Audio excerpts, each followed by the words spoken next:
Bonjour les amis de 6e année, on continue aujourd'hui avec une autre leçon de sciences sociales. La semaine passée, on a regardé les deux peuples fondateurs. On a parlé de les Français et les Anglais et l'importance qu'ils ont eu à créer le Canada qu'on connaît aujourd'hui. Aujourd'hui, j'aimerais regarder un autre groupe, les Métis. Et spécifiquement, on va regarder la création de la 5e province du Canada. Alors, en 1867, on a la Confédération et la création du Canada qui devient le Canada qu'on connaît aujourd'hui. Mais c'est seulement à ses débuts. Alors, on a 4 provinces à l'époque. On a l'Ontario, le Québec, le Nouveau-Brunswick et la Nouvelle-Écosse. 3 ans plus tard, on s'avance à 1870 et maintenant, on va voir la création de la 5e province et c'est la province du Manitoba. La province du Manitoba a été créée après certains conflits qui ont pris place dans un endroit appelé la région de la Rivière-Rouge.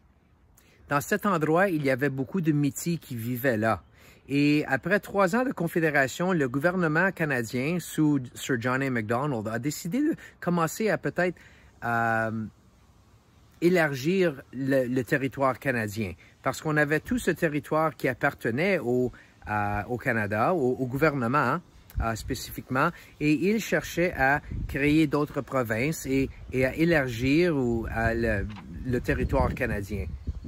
C'est qu'est-ce qui est arrivé dans la région de la Rivière-Rouge qui a créé beaucoup de problèmes. Et à cause de les Métis qui vivaient là, on voit éventuellement la création de la province du Manitoba. Alors, je vous ai déjà expliqué exactement c'est quoi les Métis. Les Métis, c'était des personnes qui avaient des parents la moitié autochtones et la moitié européens. Et pour la plupart des Métis, leur mère était autochtone, Première Nation, et le père était européen. Parce que ce qui arrivait, c'est que les Européens qui arrivaient ici, c'était des fermiers, c'était des soldats pour la majorité. Il y avait des explorateurs, il y avait aussi beaucoup de coureurs de bois. Et les coureurs de bois, c'était des Européens qui venaient ici pour essayer de chasser le castor et essayer de faire leur argent de cette façon. Il n'y avait pas beaucoup de femmes européennes qui étaient au Canada à l'époque. Alors, à fur et à mesure que les Européens ont commencé à traverser l'ouest du Canada, il y en a beaucoup qui ont rencontré des femmes autochtones et ils ont tombé en amour, ils ont décidé de se marier et commencer une famille. Alors, les enfants qu'ils ont eus étaient à moitié blancs ou européens et à moitié autochtones ou Première Nation. Alors, il y avait certains Métis qui avaient une apparence amérindienne, d'autres Métis avaient une apparence européenne, mais ils étaient quand même une société qui était fière d'être Métis. Ils reconnaissaient qu'ils avaient leur propre culture, leur propre héritage. Et les Métis étaient vraiment concentrés dans la région de la Rivière-Rouge, qui était à cette époque l'ouest, le plus ouest du Canada, parce que le Canada était encore un très petit pays. Alors, on va regarder ça, on va faire un peu de surlignage. Alors, suivez-moi, je vais me retrouver à l'intérieur bientôt et vous allez voir la page. On fait un peu de surlignage, d'accord?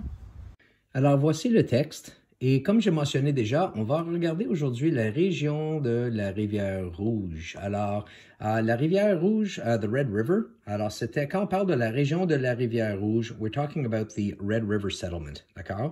Alors ça, c'est une région qui se trouve au sud du Manitoba, près de les rivières Assiniboine et les Rivières-Rouges. Alors, si je tourne mon téléphone ici, vous pouvez voir une map du Manitoba.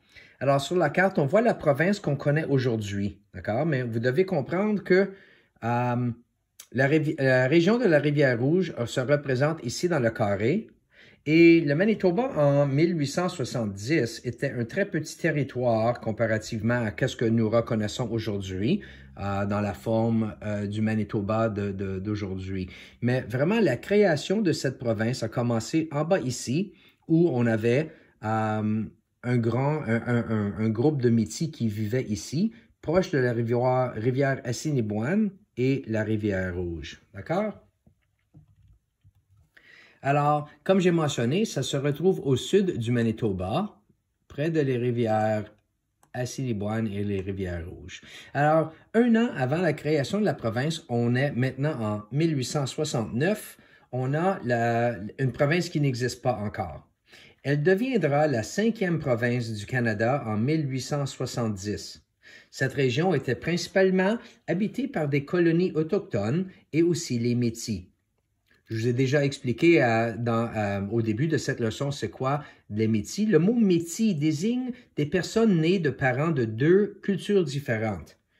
Les Métis qui vivent dans la région de la Rivière-Rouge ont une maman ou une mère autochtone et un père européen d'origine française ou anglaise, mais c'était plutôt français parce que c'est encore au début de la Nouvelle-France, les francophones qui vivaient ici, et c'est vraiment eux qui ont vraiment commencé à explorer les territoires ouest. Mais il y avait aussi une présence anglaise aussi.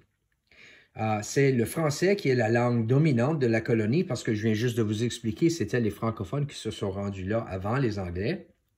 Les Métis ont acquis leur propre culture et leur identité au cours des années, et il y avait près de 10 000 Métis qui vivaient dans cette région en 1869. Alors on se dit, c'est quoi le problème? On a des Métis qui vivent là, on a aussi d'autres cultures autochtones. Ils sont en train de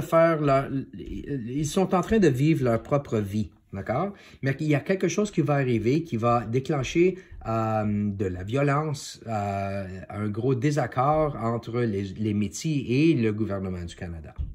Alors, si on continue, on retourne en haut ici, on va voir que, on va faire un peu de surlignage. Cette région était principalement habitée par des colonies autochtones, les Métis. Et c'est important encore, Métis désigne des personnes nées de parents de 2 cultures différentes. D'accord? À l'époque, aujourd'hui, c'est très possible d'être métis et avoir un père autochtone et une mère européenne.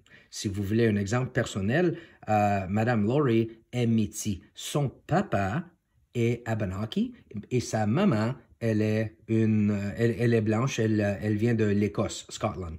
D'accord? Alors, c'est très possible. Mais à l'époque, encore, laisse-moi le trouver ici, on avait des situations où c'était les mères qui étaient autochtones et les pères qui étaient européens, parce que les Européens qui venaient au Canada ou dans la Nouvelle-France étaient plutôt européens et ils rencontraient des femmes autochtones. D'accord? La langue, j'ai déjà mentionné, le français était la langue dominante parce que c'était vraiment les Français qui s'avaient rendus là d'abord, au début, et une fois qu'ils avaient tombé en amour avec une femme autochtone, ils avaient décidé de vivre là maintenant. D'accord? Alors, ça devient une colonie et il y en avait près de 10 000 Métis qui vivaient dans cette région en 1869. 10 000, ça semble pas beaucoup, mais vous devez comprendre, le Canada n'était pas un gros pays. 10 000 Métis, c'était une très grosse population.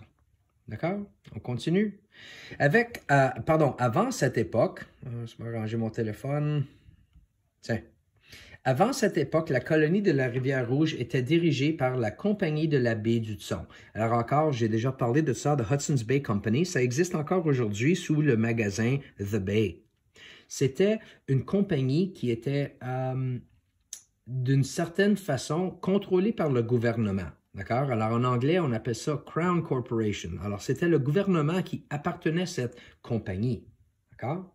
Alors, on a maintenant John A. Macdonald, qui est notre premier ministre. Il voulait annexer la région de la Rivière-Rouge au Canada. Alors, d'une certaine façon, il cherchait à prendre laissez-moi vous montrer ici. Il voulait, regarder à cette section, il voulait ajouter ça à la province de l'Ontario. D'accord? La province de l'Ontario était vraiment dominée par des Européens, francophones, mais plutôt anglophones. Et le Québec, c'était l'envers, et on avait plutôt des francophones, et il y avait une minorité anglophone. Alors, on a John A. Macdonald qui décide qu'il veut annexer cette région. Ça veut dire ajouter cette région au Canada de l'époque, avec les 4 provinces.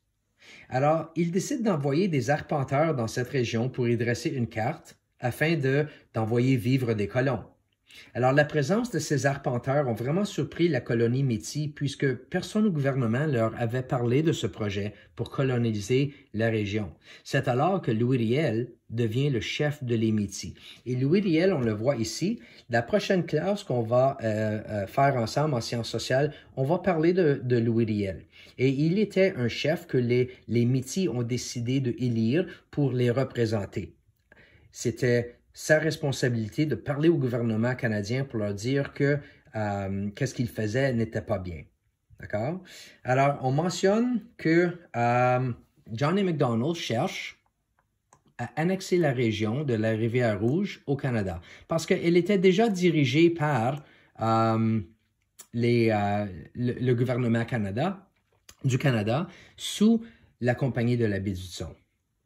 John A. Macdonald a envoyé des arpenteurs, d'accord? En anglais, ça c'est surveyors. Alors, surveyor, un arpenteur, c'est quelqu'un qui va pour regarder le territoire, dresser des cartes, d'accord? Pour pouvoir permettre au gouvernement de décider où il pouvait envoyer les colons. So to explain this a little bit in English, you have to try to, if I use an analogy, it would be like you're living in your house and everything is fine and dandy with your family, but then suddenly these men show up with different tools to survey the land, and you are told that somebody is going to be moving into your living room. There has been no discussion, il n'y avait aucune discussion. Alors, évidemment, les Métis n'étaient pas contents. They were quite upset over this. D'accord? La présence de ces arpenteurs a surpris la colonie, puisque personne au gouvernement ne leur avait parlé de ce projet. So this was a mistake. C'était une erreur de la part du gouvernement. Alors, les Métis, tout à coup, ils se rendent compte qu'ils vont perdre leur territoire et ils ont peur que leur culture va être affectée par l'annexation de ce territoire au Canada qui existe à l'époque. La prochaine classe, on va voir l'émergence d'une personne appelée Louis Riel. Okay, encore, ça ici, c'est Louis Riel. Il y a certaines personnes au Canada qui voient Louis Riel comme un héros, spécialement au Manitoba. Mais dans l'Est du Canada, il y avait beaucoup de personnes qui regardaient Louis Riel comme un traître. En anglais, ça serait un traitor, parce que qu'est-ce qu'il a fait, d'accord? Mais ça, c'est quelque chose qu'on va discuter dans la prochaine classe. Alors, j'ai bien hâte à partager ça avec vous. Je vous encourage à écouter cette leçon encore pour voir exactement comment le problème a commencé avec entre le Canada et les Métis, et juste pour vous assurer que vous avez bien compris, d'accord? Alors, écoutez cette vidéo une autre fois, s'il vous plaît, et on va continuer la prochaine classe avec un petit peu plus sur qui était Louis Riel. D'accord? À bientôt les amis. Au revoir.